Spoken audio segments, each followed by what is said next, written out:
Ayolah, Min. Bentar. Kak. Hei! Curang kali kau. Kurang bagaimana? Kamu harus terima kekalahan. Udah. Tak bisa lah seperti itu. Oh, bisa. Main catur. Serius-serius. Kamu itu marah-marah terus, Man. Main catur juga marah-marah. Kalah marah-marah. Pantes kamu ditinggalin. Kok jadi tidak? Apa? Iya, Mas. Bentar, tunggu aku, Mas.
Salah. Jiwaku tak boleh kalah. Tak boleh kalah. Bukan tak boleh salah. Iya. Jiwaku tak boleh kalah. Pinter.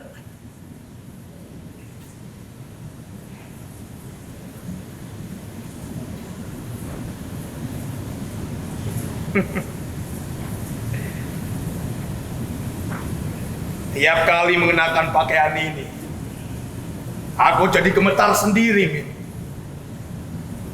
Membayangkan betapa sepanjang hidup kita sudah bekerja dengan sebaik-baiknya. Jujur, sejak dalam pikiran. Seperti kata Pram.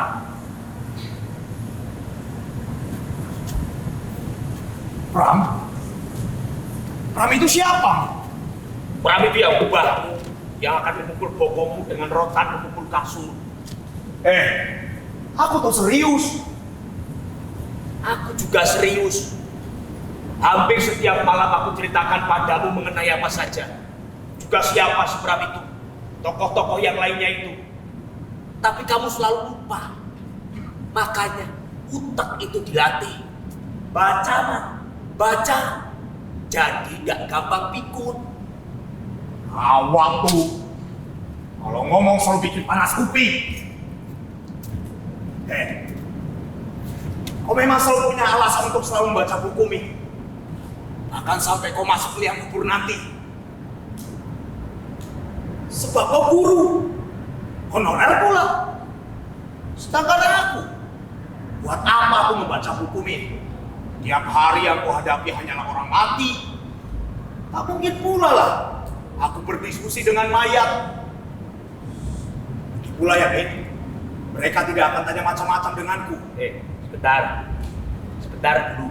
Sebelum saya respon pernyataanmu yang misunderstanding ini, saya... Banyak cakap kau itu. Langsung saja ke pokok persoalan. Baik. Tadi kamu bilang, sebab kau guru, honorer pula. Apa hubungannya kalimatmu itu dengan kebiasaanku membaca? Ya jelas ada hubungannya lah, Min.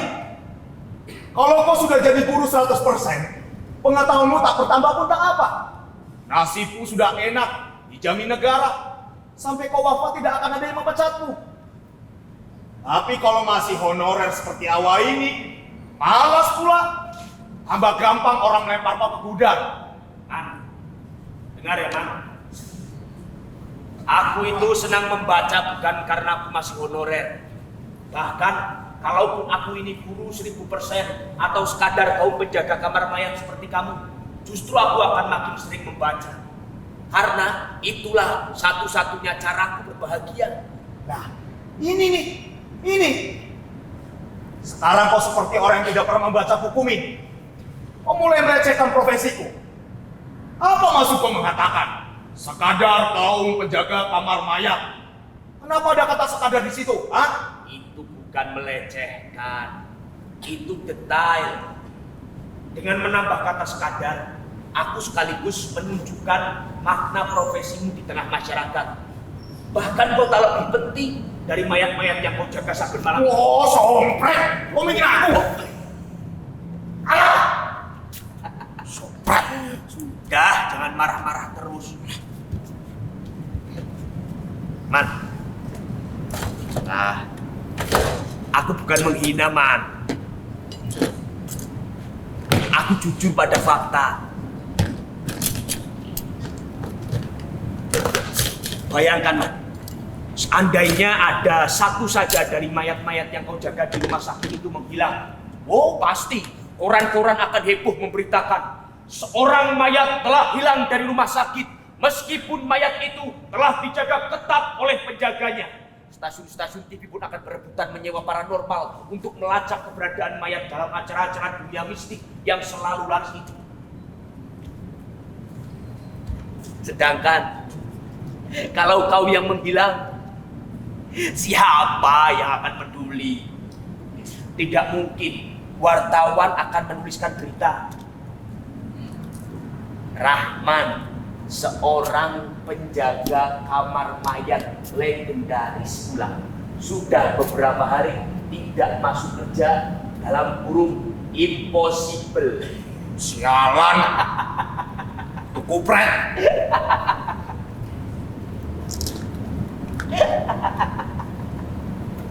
Impossible. Itulah mengapa kamu itu cuma sekadar.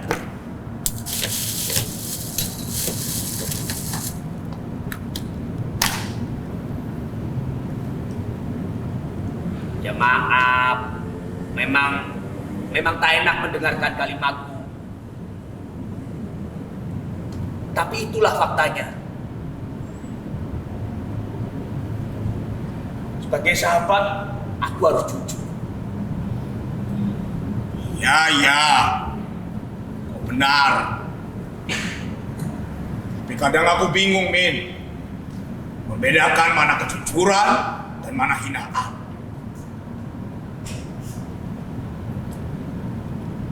Aku juga sebenarnya cuma sekadar, Man. Bagi orang-orang seperti kita, hinaan atau kejujuran tak ada bedanya. Tidak menambah atau mengurangi apapun.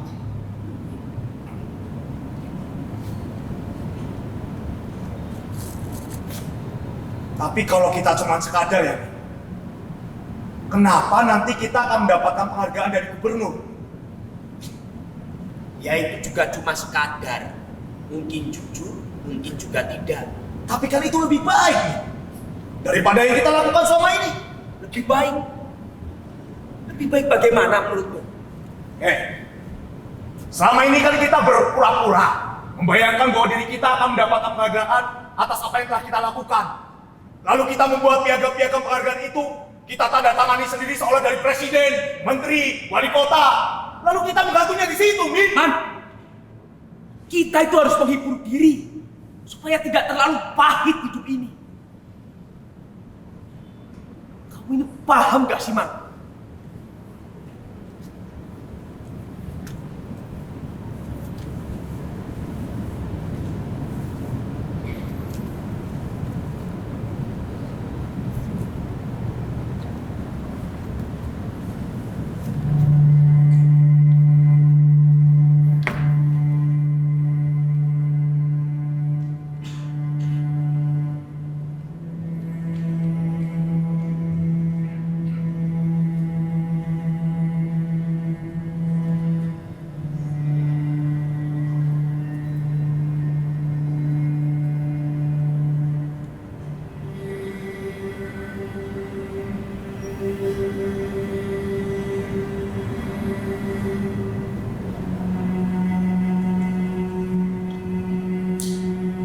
Makin tua sekarang, Min.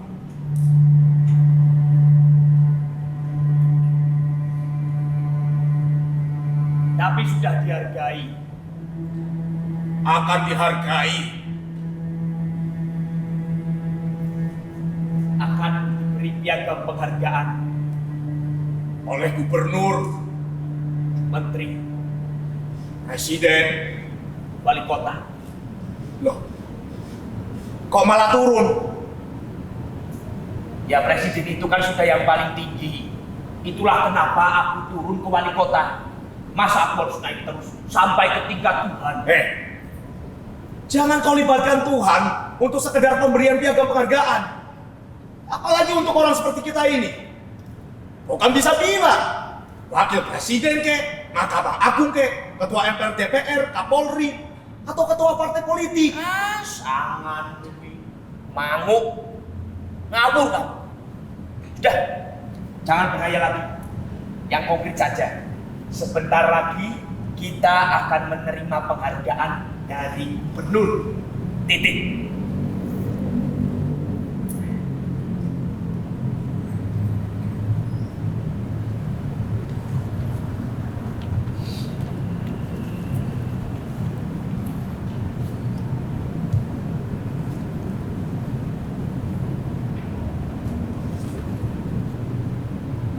Min. Apa? Aku kok jadi ragu ya?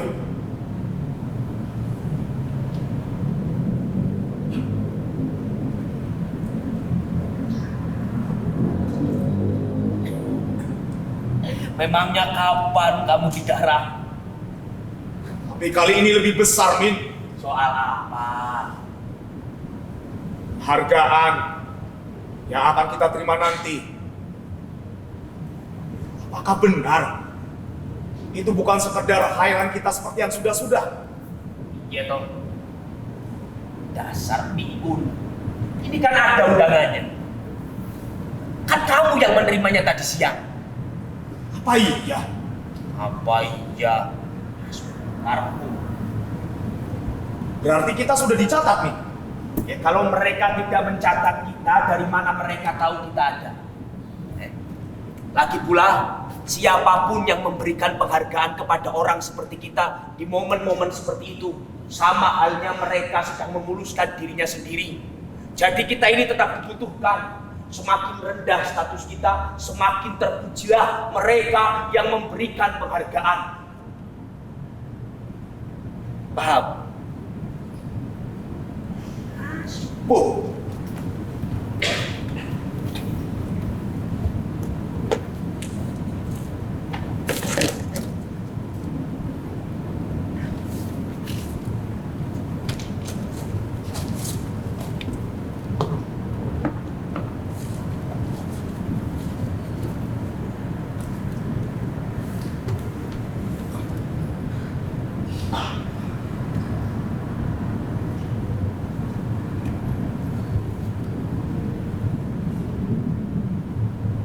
Min, Apalagi? aku kok jadi takut ya, Min? Membayangkan acara nanti.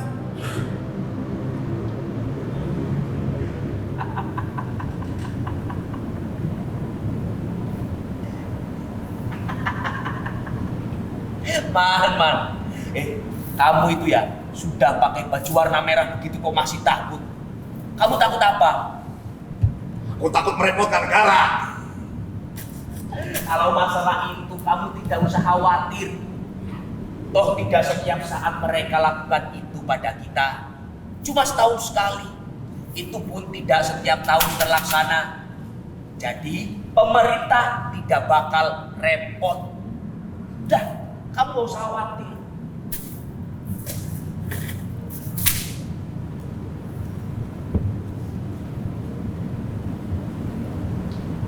Pemerintah itu sebenarnya apa, Min? Astagfirullahaladzim, Rahman. Pertanyaanmu kok aneh-aneh saja, teman. Ya, aku kan tidak suka membaca. Jadi aku harus suka bertanya, apa salahnya? Baik. Pemerintah itu adalah mereka yang dalam upacara nanti akan duduk di bangku-bangku terdepan. Memakai setelan yang bagus-bagus, necis, harum, dikawal dan diiringi. Yang pintu mobilnya dibukakan dan ditutupkan. Yang wajahnya tetap tegak ketika setiap orang tertunduk saat bertemu dengannya. Yang selalu datang belakangan dan pulang duluan.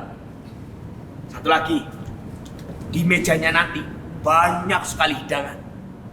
Jadi, siapapun yang kamu lihat seperti itu dalam upacara nanti, itu adalah pemerintah. Pinter. Gitu loh. Oh, jadi pemerintah seperti itu ya? Man, iya toh. Apa? Kita kan tadi mau gladi resik buat acara nanti. Kok malah ngomong ngalor ngidul. Ayo, kamu yang jadi gubernur, aku jadi pembawa acara. Aku lagi. Ayo, Man.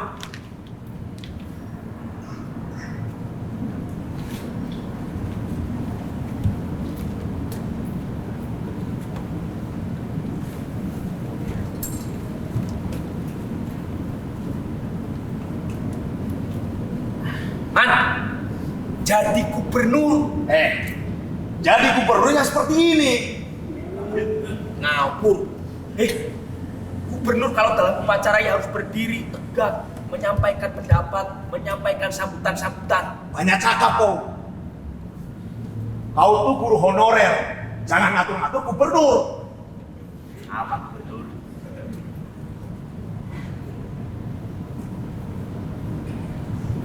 Cek.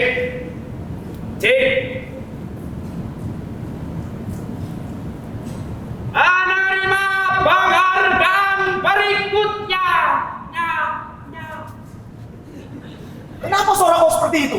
Loh, kita kan upacara nanti di tempat yang megah, lebar, besar. Jadi suaranya akan menggema kemana-mana. Terserah kau lah.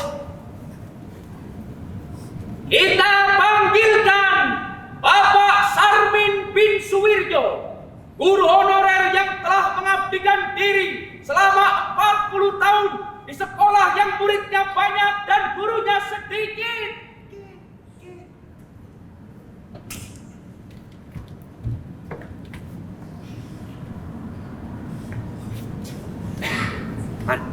Apalagi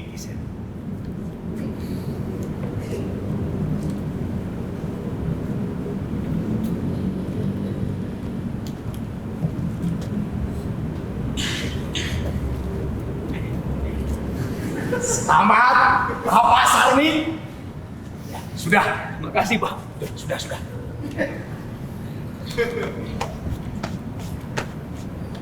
Berikut ini terimalah sambutan dan wejangan dari Bapak Gubernur. Kepada Bapak Gubernur, kami persilakan.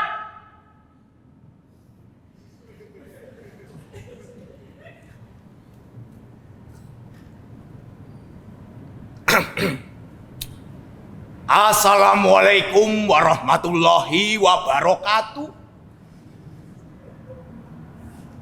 Terima kasih untuk saudara-saudara sekalian yang telah menghadiri acara pagi hari ini. Sebelum saya memberikan wejangan dan arahan sedikit, saya ada kuis. Sebutkan nama-nama ikan di laut. Tongkol, betul. Dah, sana ambil sepedanya. Baiklah, saudara-saudara sekalian yang saya hormati, ingatlah selalu semboyan kita. Ayo kerja, ayo kerja. Jangan ada yang bermalas-malasan, apalagi sekarang ini negara sengaja mendatangkan para buruh dan tenaga kerja dari negara lain. Supaya rakyat kita giat bersaing, supaya kemampuan kita setara dengan bangsa-bangsa lain. Contohlah Bapak Sarmin. Puluhan tahun dia mengabdi sebagai guru bangsa yang tidak pernah menyerah. Jadi, kita sebagai warga negara yang baik, kita harus menjunjung tinggi.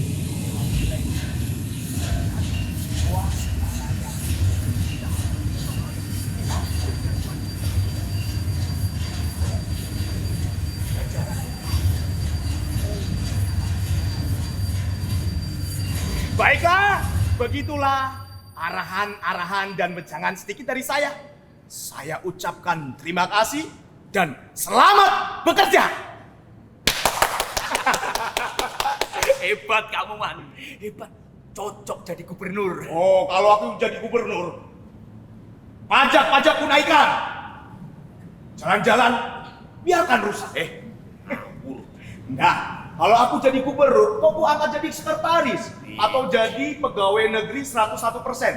Tapi kamu yang 1%. Oh. Man. Kamu masih ingat tidak? Apa yang dikatakan Bapak Gubernur saat pidato di upacara penyerahan penghargaan tadi? Ingatlah. Apa? Apa, Man? Coba ulangi, Man.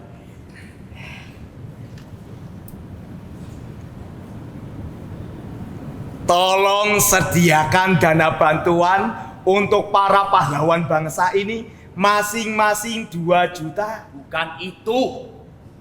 Kamu itu selalu ingat kalau soal uang. Coba yang lain. Yang lain. Kalian adalah pahlawan bangsa. Sumbangsi saudara-saudara sekalian tidak ternilai bagi pembangunan yang sedang saya canangkan di daerah ini. Bukan itu, Man. Mungkin yang sesudahnya. Sesudahnya. Teruslah berbuat, teruslah bekerja, jangan pernah menyerah. Seluruh jasa dan keringat Anda sangat dibutuhkan di daerah ini, di negara ini, dan kami tentunya akan... Terlalu panjang. Mungkin yang sesudahnya lagi. Sompret. Sesudah itu, gubernur memerintahkan kepada stafnya untuk memberikan dana bantuan untuk para penerima penghargaan. Masing-masing 2 juta. Apa iya? Apa iya? Pikun. Hah, terserah kau lah.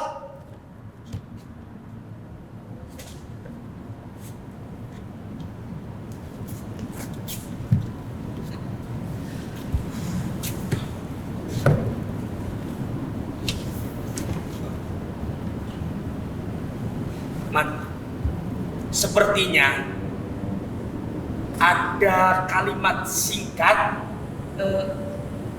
tapi sangat mengharukan saya ketika dia pidato tadi.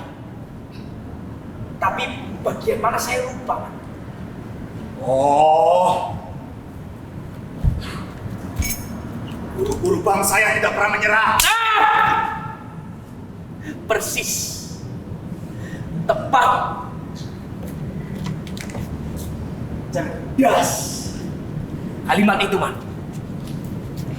Kalimat itu membuat saya gemetar dan hampir ambruk di panggung tadi, Man. Ya itu kan buat kalian, para guru honorer yang akan mendapatkan penghargaan. Sehingga ketika ada kalimat guru-guru bangsa yang tidak pernah menyerah, kalian jadi terharu. Sementara untuk saya, seorang penjaga kamar mayat, kalimat mana yang mengharukan?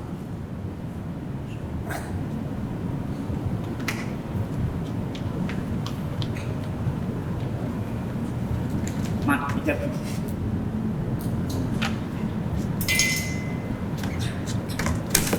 Bagaimana kalau kalimatnya seperti ini? Kami juga akan memberikan penghargaan kepada para petugas penjaga kamar mayat yang telah mengabdikan diri. Tidak menarik. Atau seperti ini. Kami juga akan terus memperhatikan mereka yang berprofesi sebagai pegawai rendahan yang gajinya kecil, namun tugas dan fungsinya amat berat dan sangat penting. Terlalu biasa. Aku sering melihat kalimat-kalimat seperti itu di surat kabar.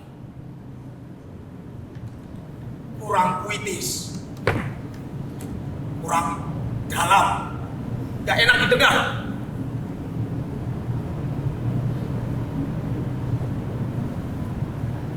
Lalu kalimat mana yang bisa menggetarkan perasaanmu, Man? Amin. Mungkin soal dana bantuan itu. Iya, Min. Soal dana bantuan itu, Min. Kurasa itu yang paling puitis. Jangan terlalu materialistis, Rahmat Abdul Muiz.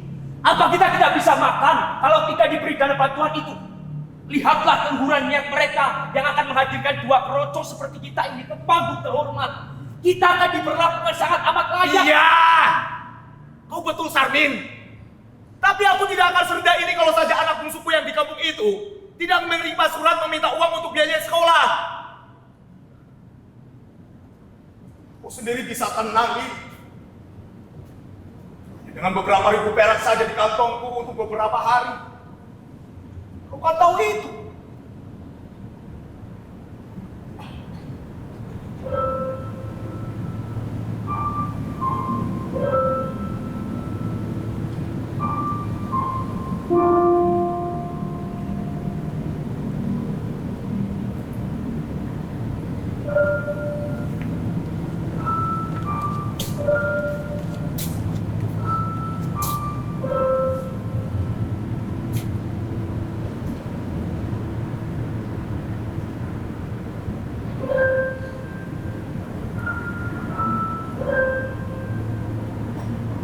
Sudahlah, Mak.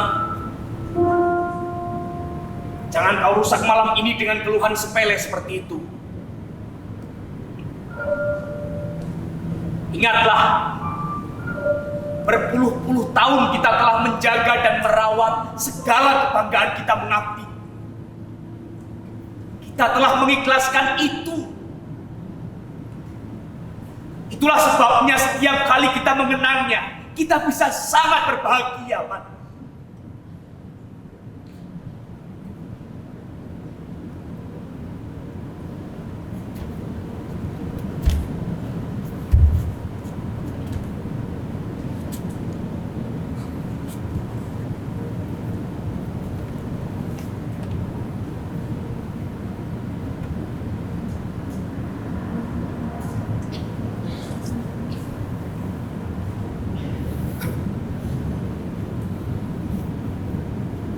Ya, Min.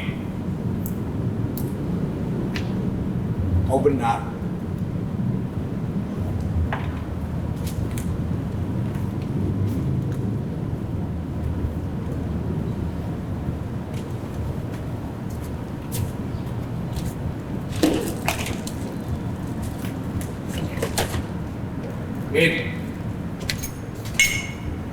baik kita ngopi saja, Lamin. Sambil mendengar kau bercerita. Bagaimana? Cocok, Man.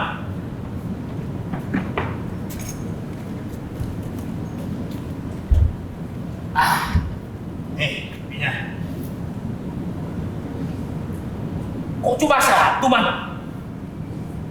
Tinggal separuh lagi. Ini kopi kapan? Kopi tadi sore. Aku membelinya di warung pojok yang masuk kemari. Mana bisa, Man? Bercerita itu butuh kecerdasan dan imajinasi. Butuh kopi kental. Bukan kopi kepepet seperti ini. Jangan terlalu materialistis kau. Kita bisa menikmati malam ini seperti yang kita mau. Tanpa ditemani 2 gelas kopi Setidaknya masih ada yang encer. Go. Bagaimana kalau kita sakit perut atau kembung gara-gara minum kopi encer seperti ini?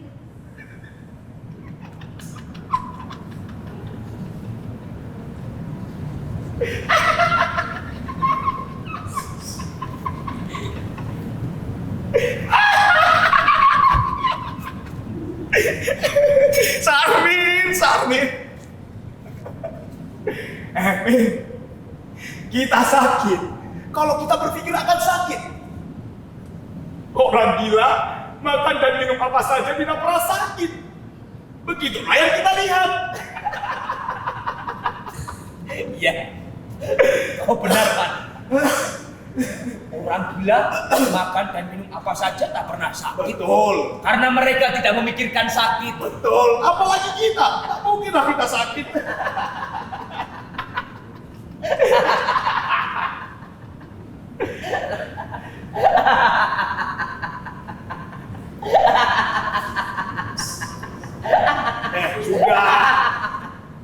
Sudah ketawanya. Orang gila. Siti.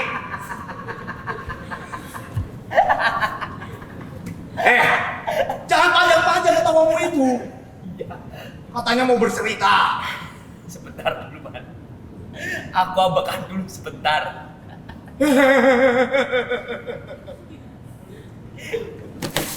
Gara-gara orang. Sudah. Iya, sebentar. Wah.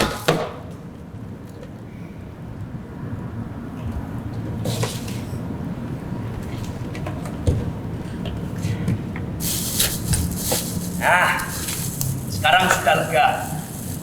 Kamu mau mendengar cerita yang mana? Mana sajalah. Asalkan menarik bagiku. Oh, kalau kisah-kisah yang menceritakan sudah tentu akan menarik, Man. Asal yang mendengarkan juga pinter. Terserah kau mau bilang apa. Mulailah saja ceritamu itu. Baik. Aku akan bercerita tentang Raden Karna, seorang kesatria dalam perang Mahabharata yang ketika masih orok dibuang oleh ibu kandungnya Kunti ke sungai. Sebab lahir dari hubungan gelap antara si ibu dengan sang dewa matahari.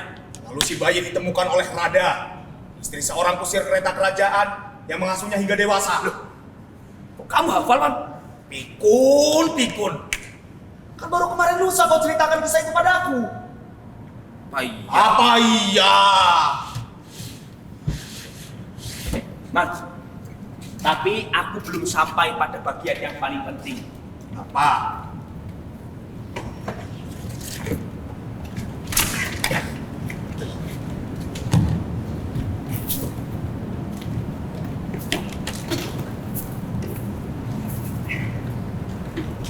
Gini, Man.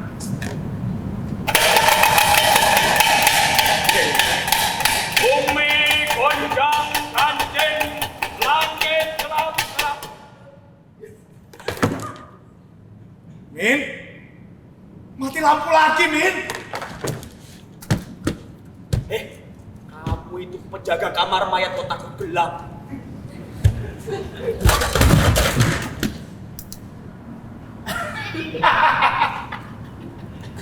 Lanjut, Min. Ayo, Man. Ketemu. Bentar.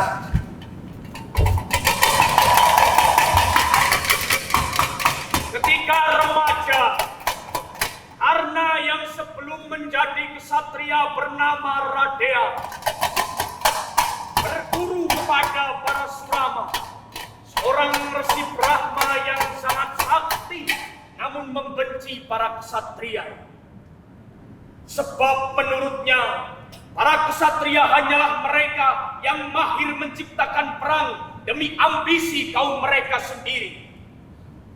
Setelah beberapa lama berguru dan mewarisi beberapa kesaktian, Radea pergi ke Hastinapura sebelum perang Kurusetra terjadi untuk mengikuti sebuah pertandingan kemahiran menggunakan senjata. Pertandingan itu dilaksanakan untuk mencegah perang yang diam-diam sudah dipersiapkan. Di gelanggang terhormat itu, ia menyaksikan seluruh keluarga Pandawa dan Kurawa berkumpul. Arjuna berdiri di tengah-tengah arena seraya dieluk-elukan oleh seluruh rakyat. Tak ada seorang ksatria pun yang mampu menandingi kekuatannya.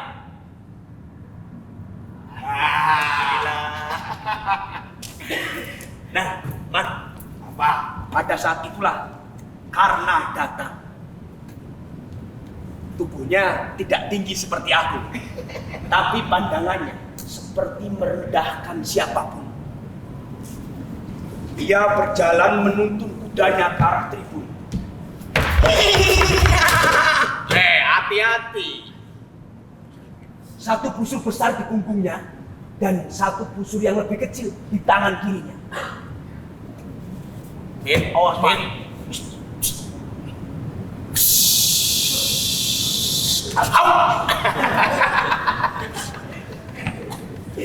Tunggu dulu, Man. Ngopi dulu.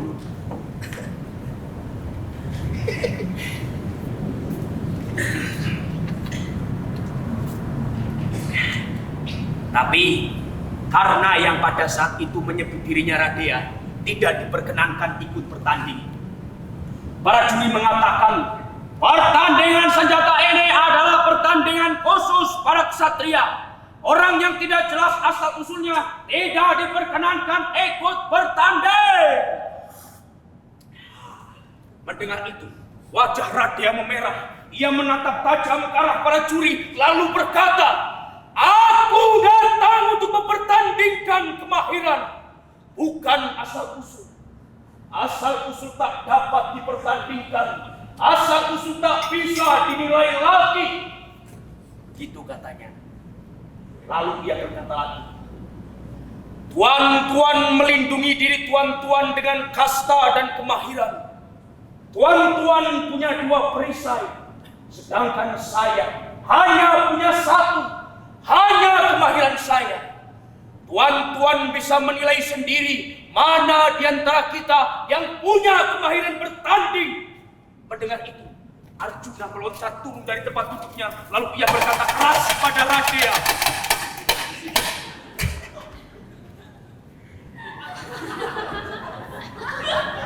Siapa nama Tuan? Tuan bisa kan? Apalagi? Suara Arjuna itu tidak seperti itu. Suaranya luruh, jadi harus bergetar di sini. Oh, siapa? Mana bisa kok seperti itu? Udahlah. Ya udah, lanjut, ayo.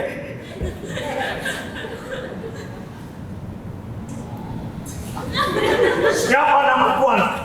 Tuan bisa tunjukkan dulu keberanian Tuan dengan menyebut dari puri mana Tuan berasal. Di arena ini, setiap orang membuka dirinya. Tuan berani. Nama saya Radea. Saya berani menghadapi Tuan saat ini juga. Siapkan para Tuan. Suasana pun tegang. Dong dong dong dong dong dong dong dong dong dong dong dong dong dong dong. Beberapa pangeran Kurawa berteriak, "Maju Arjuna! Maju kalau berani! Ayo Arjuna!"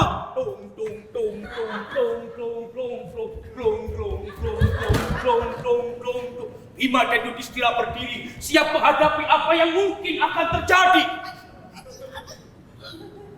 Aduh, cepipin. Tuang bangka ya.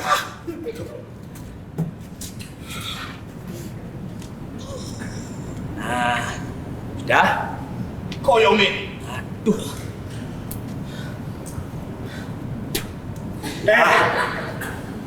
Man, lanjut ceritanya. Jadi, pertarungan itu tadi tidak bisa diteruskan. Setelah Arjuna mengetahui bahwa Radeya ini hanyalah anak dari seorang kusir kereta kerajaan, ia menolak bertarung dengannya. Seorang ksatria tidak boleh bertarung melawan seseorang dari kasta yang rendah. Berarti si Karna itu cuma sekedar dong. Ya, itulah mengapa ia berguru kepada para Surama. Ia ingin mengubah takdirnya. Dan itu baru terwujud ketika Duryudana, putra tertua Kurawa, mengangkatnya menjadi Adipati Karna.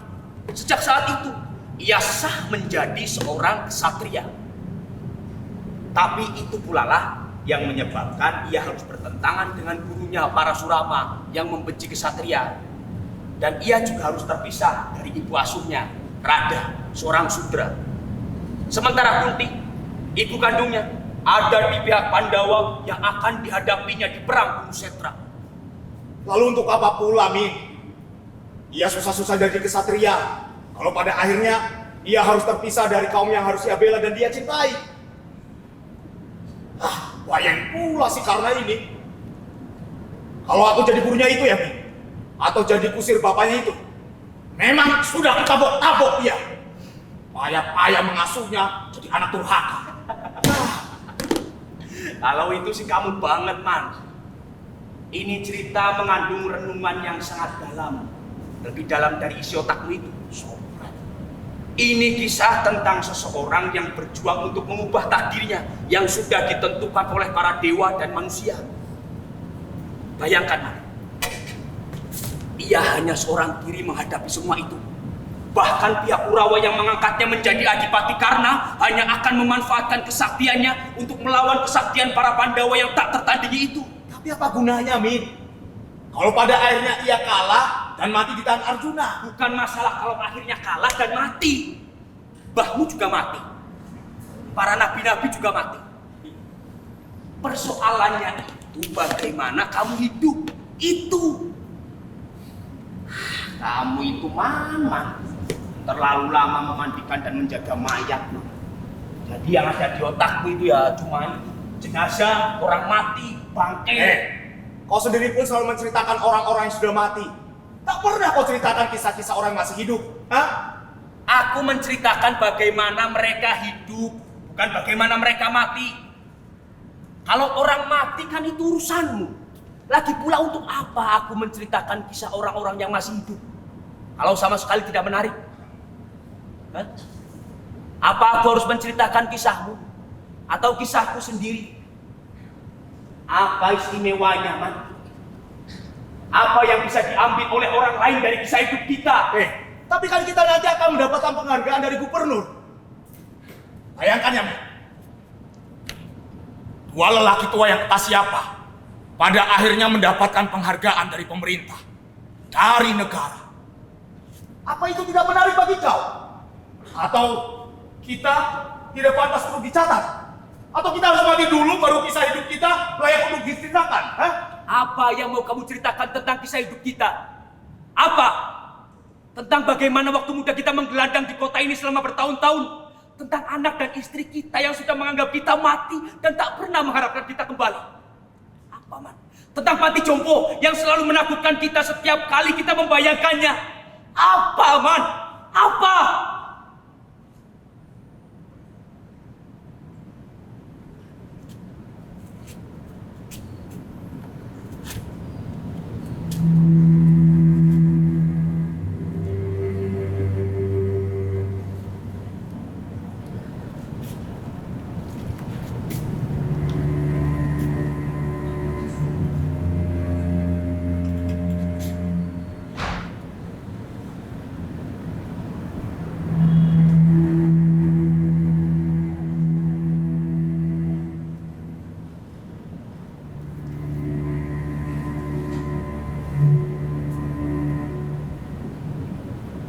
Jadi, memang tidak ada apapun pada kita ya?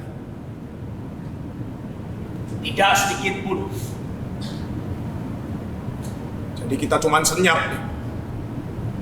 cuman asap.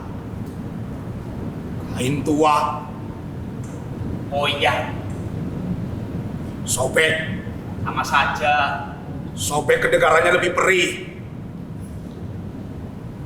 Prek, prek, prek. Iya, Lah kok ada biarnya, Min? dibuang terus ambiar.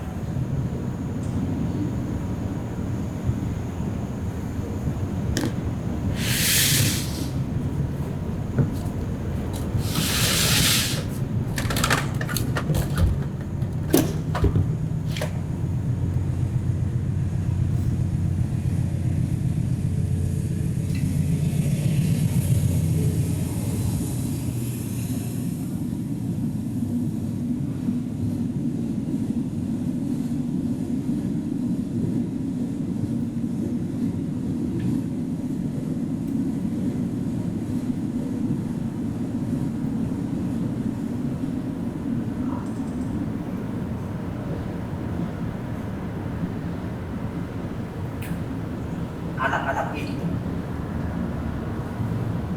di mana mereka sekarang? Jadi apa mereka? Siapa yang sedang awak ingat?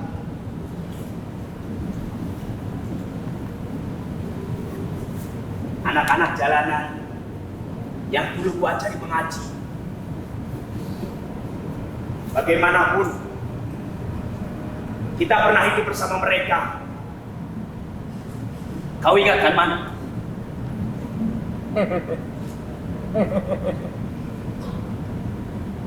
Anak-anakku sendiri pun sering kulupakan barang sejenak, Min. Sudah terlalu penuh kepahitan yang kusimpan di hati dan pikiran yang telah tua ini. Kau tidak boleh bersikap seperti itu, Man. Mengapa tak boleh? Ingatlah, berkat anak-anak jalanan itu, nasib kita berangsur-angsur berubah. Apa kamu juga lupa soal itu? Min, aku tidak pernah lupa semua itu. Tiap malam kau kumpulkan mereka di emperan stasiun itu sambil mengajari mereka mengaji. Sampai pada suatu malam, kepala stasiun itu melihat perbuatanmu, menawarimu menjadi penjaga musola di stasiun sambil tetap mengajari mereka mengaji di musola. Kau diberi honor oleh jawatan mereka, Min. 100.000 setiap bulan untuk pekerjaan muliamu itu. Dari sana pula, kau bisa mengenal pejabat dinas sosial kota yang menawarimu menjadi guru honorer di salah satu sekolahnya kekurangan guru. Berkat bantuannya pula, Min, aku bisa menjadi petugas kamar mayat di rumah sakit di kota ini. Sehingga kita bisa mengontrak tempat ini, Min. Entah sampai kapan. Aku tidak pernah lupa semua itu, Min. Aku hanya sedang tidak ingin membayangkan wajah anak-anak. Paham kau?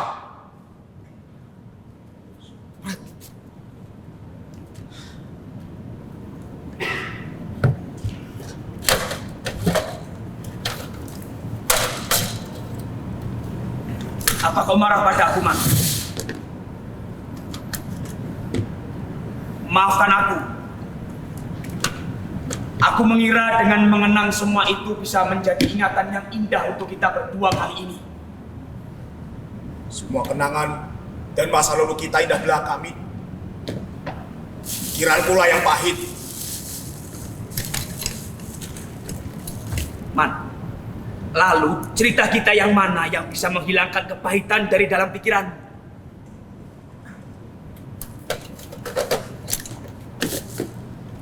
Bayangkan ya, Min.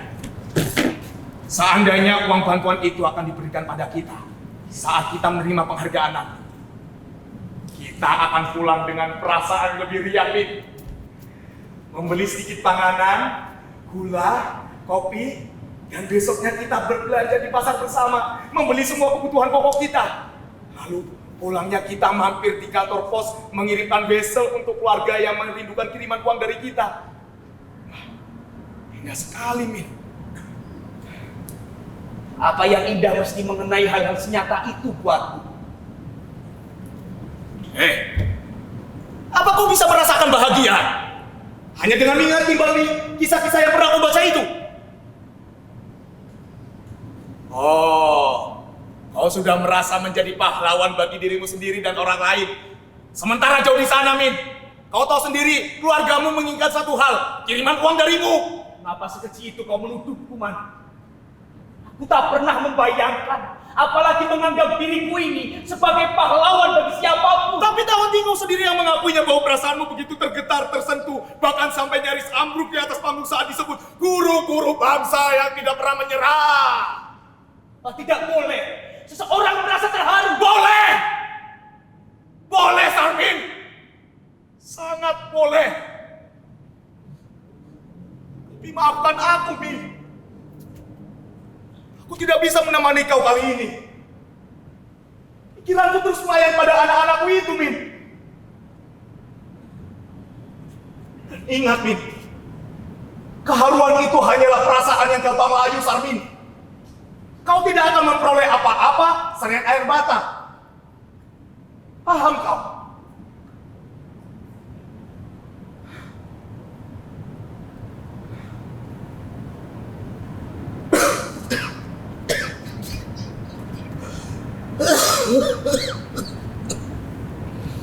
Camkan itu. Dan sekarang kau akan meninggalkanku, Man. Aku hanya ingin sendiri dan diam.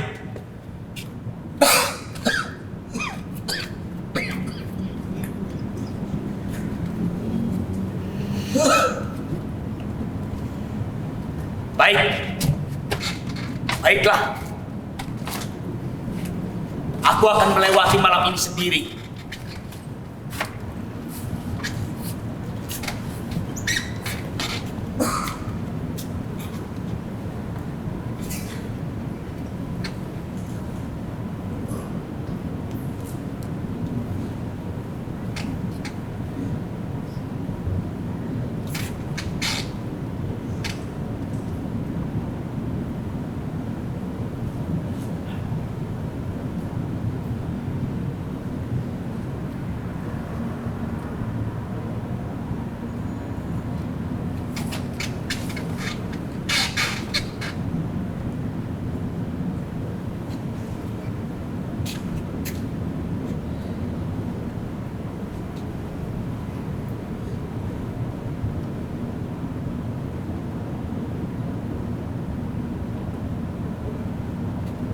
Man,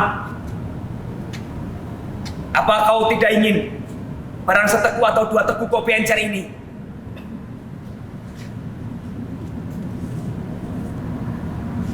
Oh iya, Man. Aku punya sedikit panganan yang kuambil dari acara di sekolahku tadi pagi. Kau mau ya, Man, ya? Kuenya enak-enak, Man. Ada risoles dan naga sari kesukaanmu. Sengaja aku ambil buatmu dari piring tamu. Aku bungkus dengan tisu. Lihat ini, Man. Sedikit hancur, tapi masih enak, Man. Kau mau ya, Man, ya? Man. Kau mau kan, Man?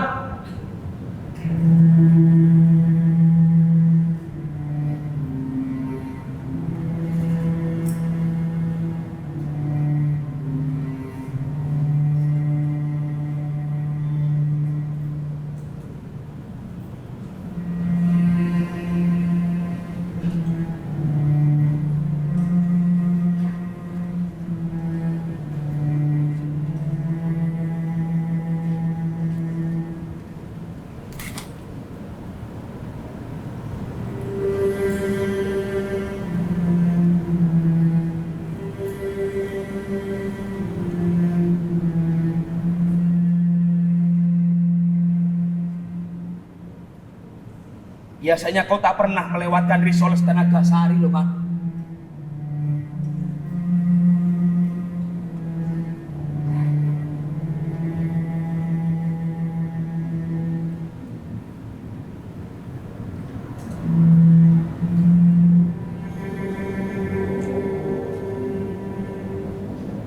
Kita tidak pernah bersedih sebelum ini, Man.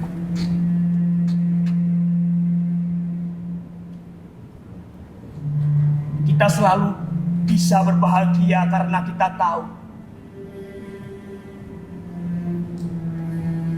satu-satunya milik kita yang bisa kita tentukan sendiri dengan pikiran kita hanyalah perasaan.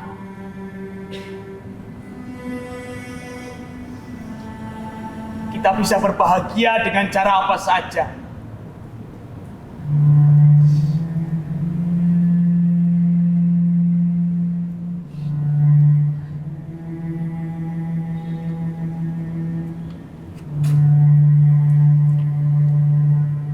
Memandangi piagam-piagam penghargaan itu,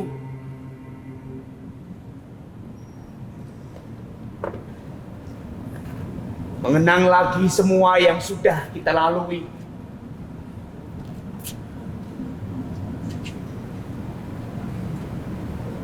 Bayangkan wajah anak-anak dan istri.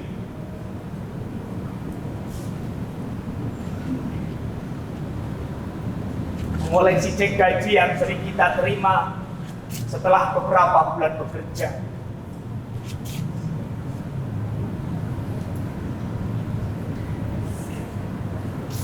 Menyanyi, berdoa, bertukar tempat tidur,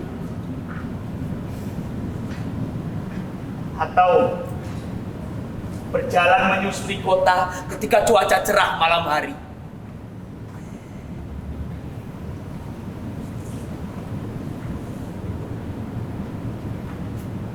Menapak tilas jejak perjalanan kita ketika pertama kali datang dan mencari kerja.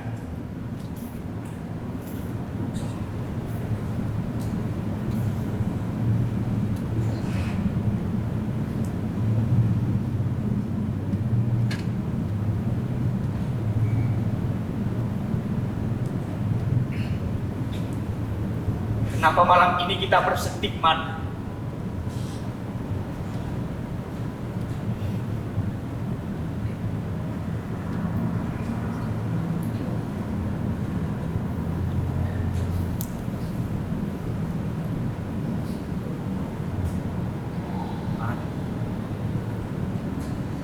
Kenapa malam ini kita tidak bisa berbahagia dengan semua itu?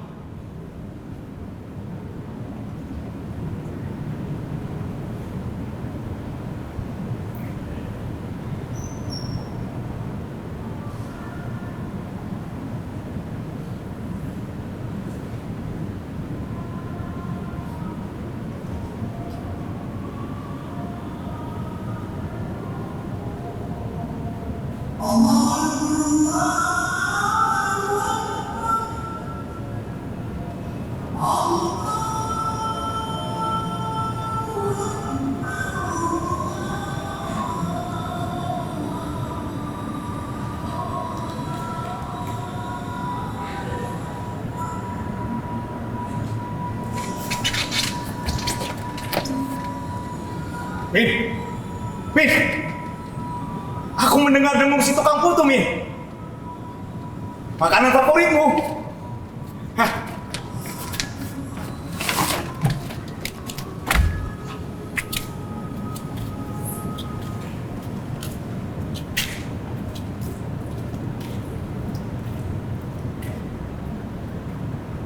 Ya,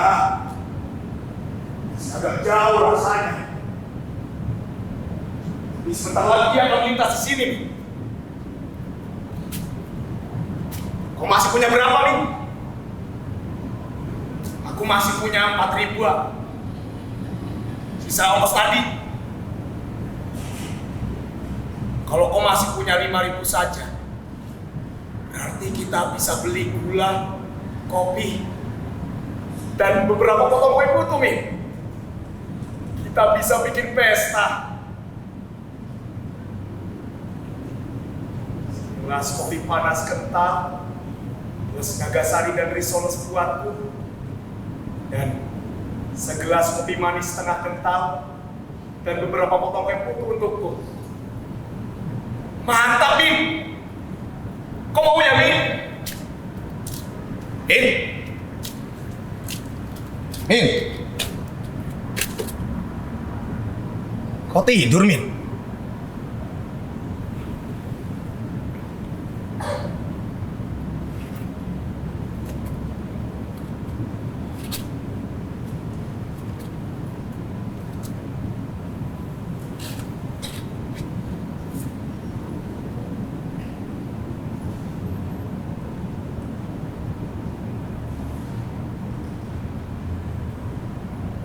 Min, kau selalu bilang kere harus setia dengan kere lainnya. Jelata harus bersahabat dengan jelata lainnya. Saling menyayangi dan memperhatikan. Karena kalau tidak, siapa yang akan setia, bersahabat, dan menyayangi mereka?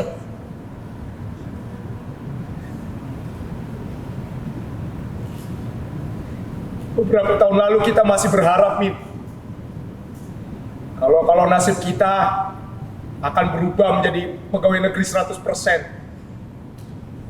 Tapi sekarang kita membayanginya pun tidak berani. Kita sudah terlalu tua untuk itu, Min. Tapi ya, kita tetap tidak bisa meninggalkan pekerjaan ini.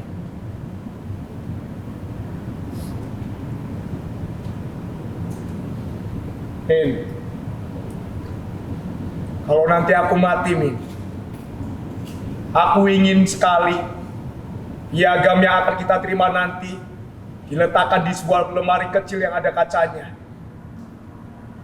agar anakku bisa berbangga. Anak-anak yang mungkin sudah melupakanku barangkali, kecuali si bungsu. Aku meminta kepada istriku, maksudku bekas istriku, agar aku tetap diberi kesempatan untuk membiayainya sekolah. Meskipun mungkin dia tidak terlalu membutuhkannya, tapi aku ingin sekali, Min, si bungsu itu melihat piagamku.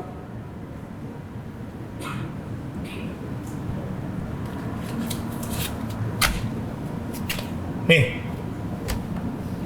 tapi siapa di antara kita yang akan mati duluan ya, Min? Kamu dulu aja ya yang mati. Nanti aku yang jaga. Tapi siapa yang akan menceritakan kisah hidup kita? Kisah yang katamu tidak memiliki daya tarik. Kisah yang lebih asam dari keringat kita. Kisah yang lebih rombeng dan lecek dari pakaian kita. Lebih bodol dari sepatu yang selalu kita gunakan untuk bekerja sampai saat ini.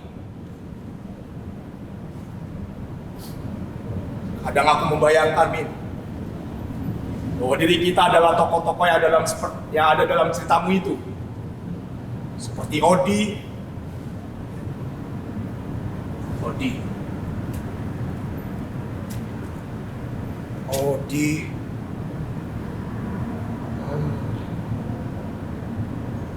Oedipus, Odysseus, si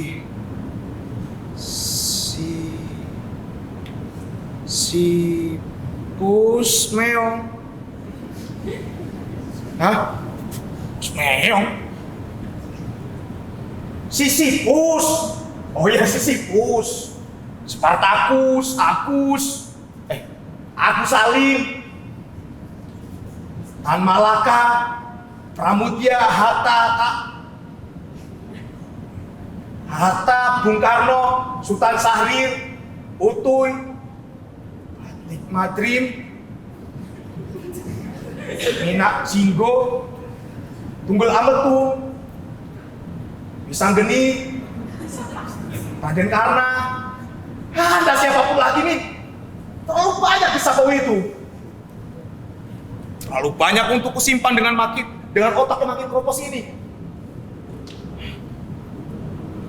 Pikun. Tapi aku tahu, Min, kenapa kau ceritakan tokoh-tokoh itu. Aku tahu, meskipun aku tidak pernah bisa mengungkapkannya dengan tutur sebaik kau. Kau ingin agar kita memiliki bakti yang tulus seperti tokoh-tokoh itu. Menjalankan dharma seteguh mereka, setia pada janji, pada akal budi, pada cita-cita, pada hati nurani, Jujur sejak dalam pikiran dan tindakan seperti katamu itu. Kata perang. Tapi apakah artinya bakti, dharma, berani, setia, jujur dalam kenyataan hidup kita yang seperti ini? Ya, bukannya aku tidak percaya pada kau. Bahkan aku ingin sekali mempercayai dan membayangkan bahwa diriku adalah tokoh-tokoh yang ada dalam ceritamu itu. Semua itu memang bermakna, Min. Tapi apakah berguna?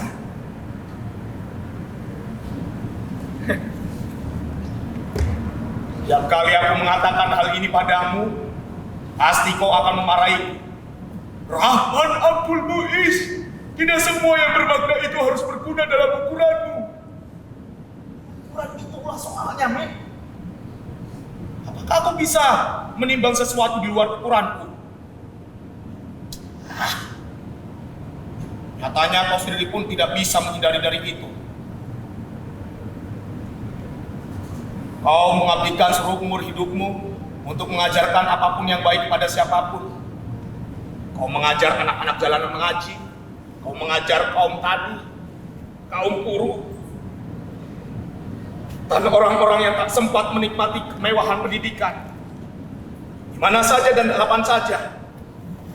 Sebab itulah baktimu, janjimu, jalan kesetiaanmu.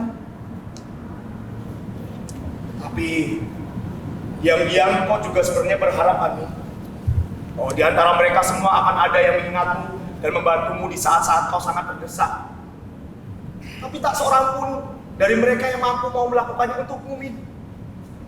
Sementara yang ini tidak memiliki kemampuan. Itulah ukuranmu.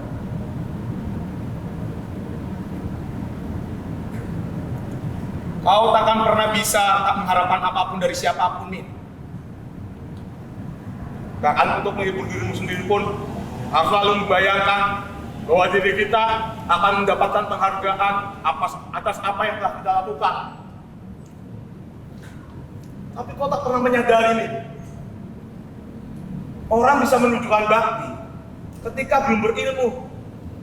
Sudah itu, mereka punya jalan-jalan masing-masing, tujuan sendiri-sendiri. Sementara kau tak punya hal lain yang bisa kau ceritakan selain kisah hebat itu. Bercerita dan mengajarkan kisah itu pada siapa saja sambil berharap akan ada yang meladani kisah itu. Sebab itulah pekerjaanmu, guru di saya.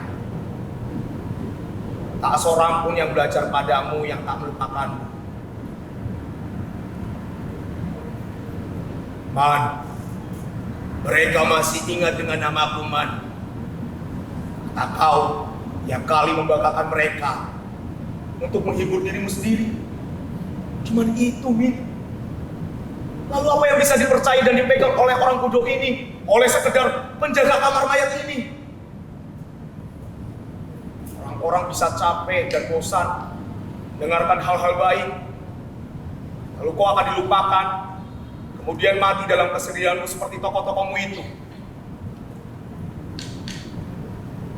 Hei, Min! Min! Bisa pula aku cerita seperti ini, Min!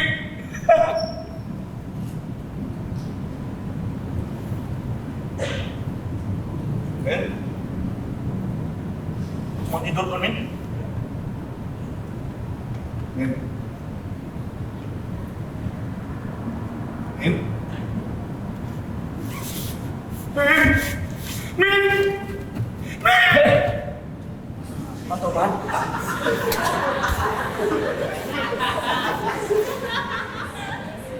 Syukurlah, cuma tertidur. Man, ayo Man. Kita harus siap-siap. Sebentar lagi kita harus berangkat. Lihat ini. Wede. Man. Kau gagah dan terlihat pantas banget dengan pakaian itu, Man. Beda dengan yang tadi. Man. Apa? Sekarang lebih beraura wajah. Tapi matamu tetap sipit ya. Mulai ngecek lagi. Sudah. Bahkan gubernur bisa-bisa gemetar melihat. Oh, soprak. Sabar, Man. Jangan diteruskan. Lebih baik kita latihan dulu sebentar cara berjalan menghadap gubernur ketika nanti nama kita dipanggil.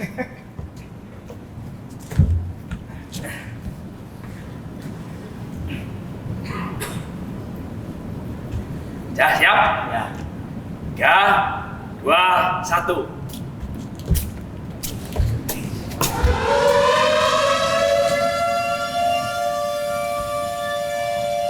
Min. Benar, Min.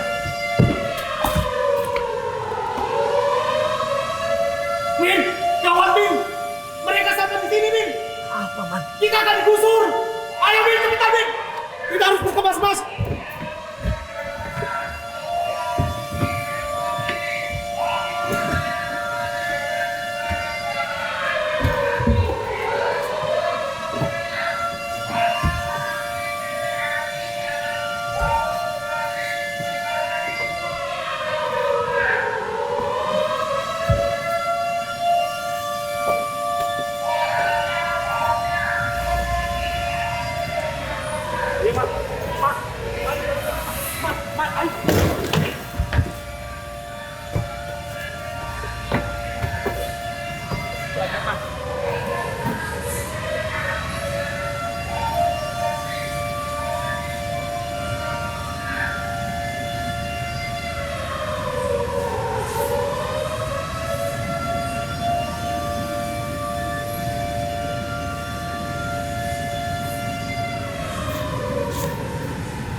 Ayo, Man.